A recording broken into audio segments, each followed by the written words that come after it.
पर देखेंगे हम थ्योरेटिकल पर्सपेक्टिव्स या approaches to learning. Learning topic हमने पहले कवर कर लिया है। लर्निंग क्या होती है, अधिगम हम किसे कहते हैं, इस पर आपके जो कौन कौन से कारक हैं जो इस पर प्रभाव डालते हैं वो भी कहीं ना कहीं हमने कवर कर लिया है। अब हम बात करेंगे इसके लिए अप्रोचेस कौन कौन सी हैं। डिफरेंट साइकोलॉजिस्ट जो है उनकी अप्रोचेस अलग अलग हैं अधिगम को लेकर, कि अधिगम कैसे होता है लोगों में। तो अब देखिए, इसको हम देखेंगे। सबसे पहले तो लर्निंग क्या है, डिस्क्राइब क्या कर रहा है कि कैसे स्टूडेंट जो है रिसीव करता है, प्रोसेस करता है, नॉलेज रिटेन करता है लर्निंग के दौरान, यानी कैसे वो ज्ञान प्राप्त करेगा, कैसे वो उसे प्रक्रिया, उसकी प्रोसेस चलेगी उसके दिमाग में, ठीक है, संसाधित कैसे करेगा और कैसे अपने दिमाग में उसे संजो कर रखेगा, रिटेन कैसे करेगा, ये सब आपका लर्निंग के अंतर्गत आता है। तो बहुत सारी अप्रोचेस हैं, लेकिन 3 प्राइमरी अप्रोचेस जो एक्सेप्ट की जाती हैं वो है आपकी, जैसे पहला हो गया आपका बिहेवियरिज्म, यानी बिहेवियरिज्म लर्निंग थ्योरी, यानी व्यवहारवाद सीखने का सिद्धांत।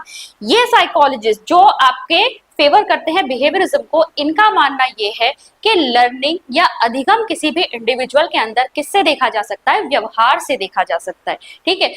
दूसरा है आपका कॉग्निटिव लर्निंग थ्योरी, यानी संज्ञानात्मक अधिगम सिद्धांत। इसके अनुसार अधिगम जब होता है तो उसमें कोई भी इंडिविजुअल अपनी संज्ञानात्मक प्रक्रियाएं, यानी कि अपनी इंटेलेक्चुअल एबिलिटीज, जो उसकी बौद्धिक क्षमताएं हैं, उनका उपयोग वो करता है। कंस्ट्रक्टिविज्म लर्निंग थ्योरी आपकी क्या कहती है, रचनावाद सीखने का सिद्धांत ये कहता है कि आपका जो एनवायरनमेंट है वो आपके लिए अपॉर्चुनिटीज प्रोवाइड करता है, लेकिन जो लर्निंग होती है, जो कंस्ट्रक्शन ऑफ नॉलेज होता है, वो इंडिविजुअल खुद करता है, ठीक है। और लास्ट में आप देख सकते हैं ह्यूमनिज्म लर्निंग थ्योरी, मानवतावाद सीखने का सिद्धांत। इनका मानना ये था कि भाई ह्यूमन को ह्यूमन समझो।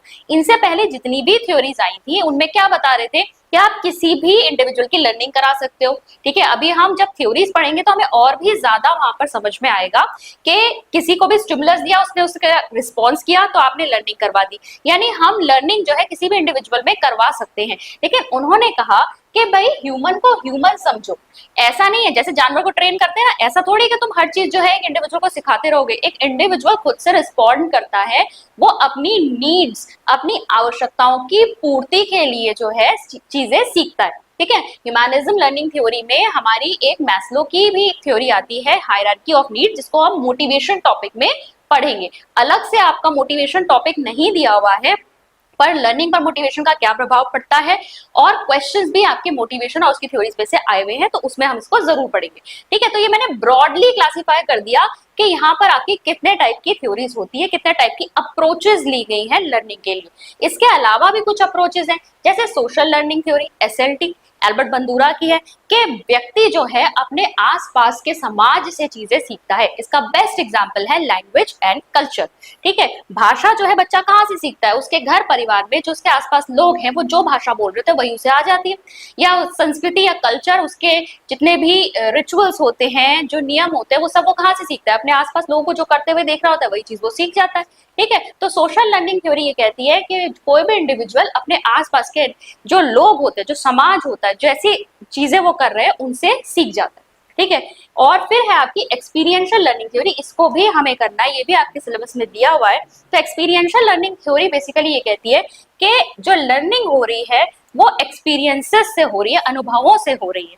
और यहाँ पर जो लर्निंग है इतनी नेचुरल है कि व्यक्ति को पता भी नहीं चलता कि जब उसे अनुभव हो रहे हैं अपनी लाइफ में तो उसकी लर्निंग भी हो रही है। पहले एक्सपीरियंसेस हो गए, उन एक्सपीरियंसेस के ऊपर वो रिफ्लेक्ट बैक करेगा, ठीक है, उसके ऊपर सोचेगा और फिर उस पर एक्शन लेगा, ठीक है। आगे भी अगर सिमिलर कुछ उसके सामने टास्क आ जाए तो अपने प्रीवियस एक्सपीरियंस के बेसिस पर ही तो उस पर एक्शन लेगा। तो ये एक्सपीरियंशियल लर्निंग का एक एग्जाम्पल हो गया। तो अब जो हमें यहाँ पर मेनली देखनी है वो आपकी बिहेवियरिज्म देखनी है, कॉग्निटिविज्म देखनी है, कंस्ट्रक्टिविज्म देखनी है, ठीक है। इसके बारे में आपको डिटेल में पढ़ना है। तो चलिए पहले हम ये देख लेते हैं कि इनमें आप कौन कौन सी थ्योरीज पढ़ेंगे। तो अगर हम बिहेवियरिज्म की बात करें तो यहाँ आपकी पावलोव की थ्योरी आएगी, ठीक है। पावलोव ने डॉग पर एक्सपेरिमेंट्स किए थे, क्लासिकल कंडीशनिंग है ये। वॉटसन की थ्योरी आएगी, फिर थॉर्नडाइक की ट्रायल एंड एरर थ्योरी आएगी, प्रयास और त्रुटि का सिद्धांत जो थॉर्नडाइक ने दिया है। ऑपरेंट कंडीशनिंग आएगा जो कि स्किनर ने दिया है, ठीक है, क्रिया प्रसूत सिद्धांत। ये सब हमें बिहेवियरिज्म, व्यवहारवाद के अंतर्गत पढ़ना है। For more such content, like, share and subscribe our channel.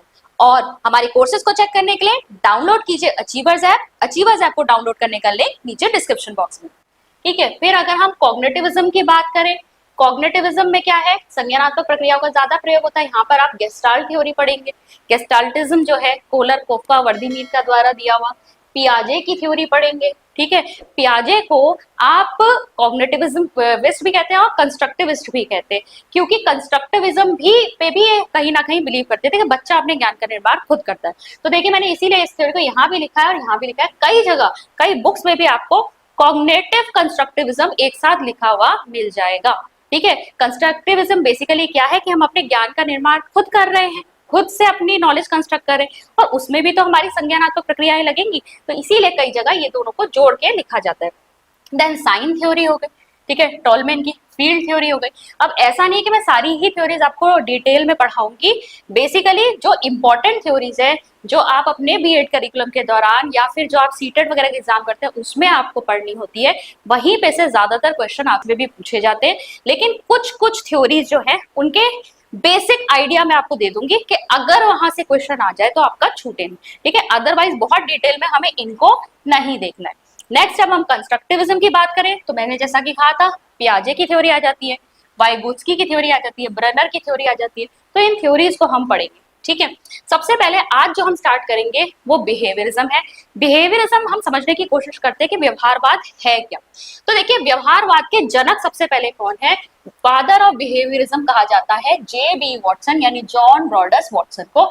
ये है जे बी वॉटसन। ठीक है, तो बेसिकली इन्होंने ही बिहेवियरिज्म या व्यवहारवाद को इस्टेब्लिश किया था 1913 में अपने पब्लिकेशन के द्वारा, जो कि क्या था, इनका एक पेपर था psychology as the behaviourist views it.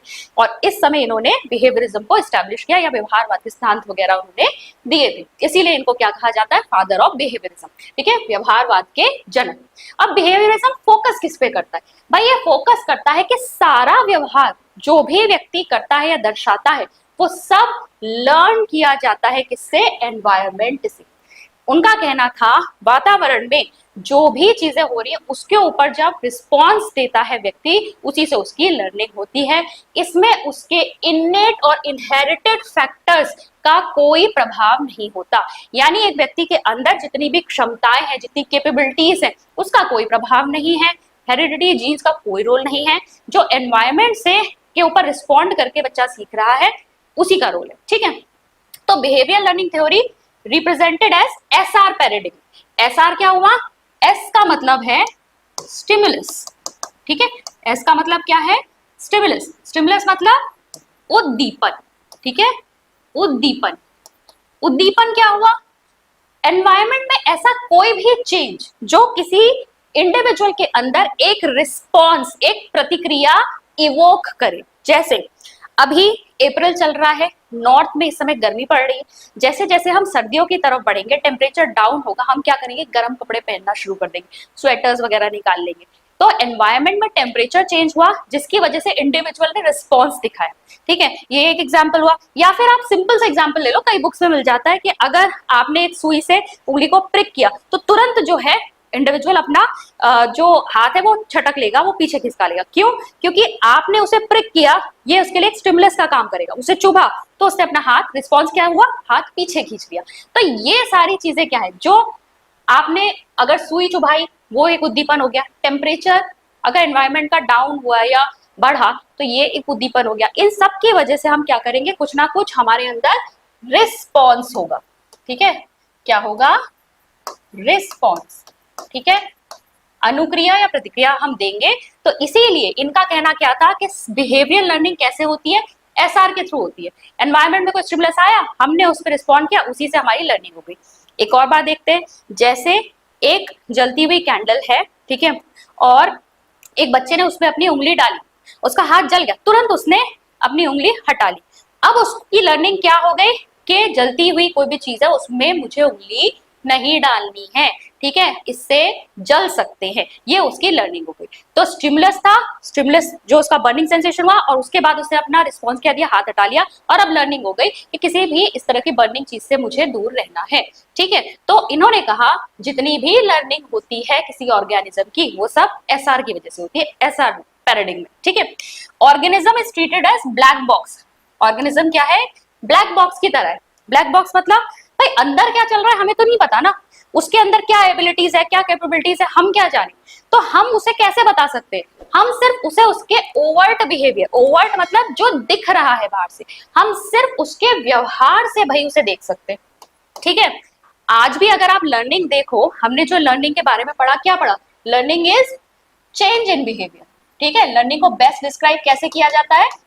आपका क्वेश्चन भी अगर बन जाए कि बेस्ट डिस्क्रिप्शन क्या है लर्निंग का, चेंज इन बिहेवियर, या फिर आप क्या कह सकते हो, मॉडिफिकेशन इन बिहेवियर, ठीक है, व्यवहार में परिवर्तन।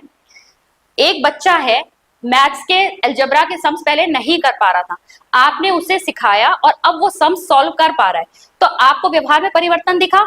पहले क्वेश्चंस नहीं कर पा रहा था, आपके सिखाने के बाद कर पा रहा है, यानी उसकी लर्निंग हुई है। ये लर्निंग हुई है, इसको आप कैसे देख पा रहे हो? उसके व्यवहार से कि वो अब क्वेश्चन सॉल्व कर रहा है, ठीक है। तो कोई भी लर्निंग हमें ऑर्गेनिज्म में देखनी होती है तो किससे दिखाई देती है? ओवर्ट बिहेवियर से दिखाई देती है, ठीक है। इसीलिए टीचिंग में हम कैसे देखते हैं? हम हमेशा कहते हैं आपको क्या करना होता है, बच्चे के अंदर डिजायरेबल चेंज लाना होता है, वांछनीय परिवर्तन लाने होते हैं, कैसा व्यवहार आप देखना चाहते हो सिखाने के बाद, ठीक है। तो ये है आपका लर्निंग का कॉन्सेप्ट। और अगर हम बिहेवियरिज्म के हिसाब से देखें तो कह रहे हैं लर्निंग कैसे हो रही है भाई? एसआर मैकेनिज्म के हो रही है। आपने स्टिमुलस दिया, उस पर उसने रिस्पॉन्स दिया। We only know what is going outside the box, ठीक है। अंदर उसके अंदर कितनी कैपेबिलिटीज है उससे हमें मतलब नहीं है, लेकिन बाहर से उसका व्यवहार जो है वो दिखा रहा है कि लर्निंग हुई है या नहीं। According to the theory of behaviourism, learning occurs by linking stimuli and responses. ये मैंने आपको बता दिया, स्टिमुलाई और रिस्पॉन्स को लिंक करके ही लर्निंग हो रही है। मोटिवेशन इसमें बहुत अच्छा रोल प्ले करता है, ठीक है। आप कहोगे भाई यहाँ स्टिमुलस और रिस्पॉन्स की क्या बात हो रही है?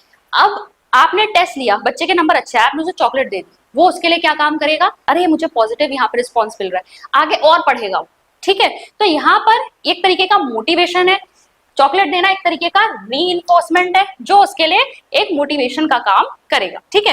रीइंफोर्समेंट क्या होता है? रीइंफोर्समेंट का मतलब पुनर्बलन या सुदृढ़ीकरण। अगर आप चाहते हैं कि कोई एक्शन दोबारा दोहराया जाए तो आप उसे रीइंफोर्स करोगे, ठीक है। अगर आप चाहते हो कि बच्चा और भी ज्यादा अच्छा करे तो आप क्या दोगे? उसे पुनर्बलन दोगे, वाह तुमने बहुत अच्छा किया। आप उसे अच्छे रिमार्क दोगे, कॉपी में स्टार बना के दे दोगे, एक्सीलेंट दे दोगे, चॉकलेट दे सकते हो उसको, ठीक है। तो ये सब क्या है? ये सब रीइंफोर्समेंट के ही आपके तरीके हैं, ये लर्निंग को और ज्यादा आपके हेल्प करेंगे करने में, ठीक है। यही आपका हिंदी में भी लिखा हुआ है, व्यवहारवाद के जनक, ठीक है। इसके बाद हमने क्या कहा? पर्यावरण का ज्यादा यहाँ पर योगदान होता है, पर्यावरण के साथ इंटरेक्शन से ही लर्निंग होती है। अगर हम बोले व्यवहारिक सीखना क्या है तो एसआर प्रतिमान यानी कि एसआर मैकेनिज्म है। स्टिमुलस और रिस्पॉन्स, उद्दीपन और अनुक्रिया के बीच में यहाँ पर कनेक्शन बन रहे हैं, ठीक है। और प्रेरणा यहाँ पर महत्वपूर्ण भूमिका निभाती है।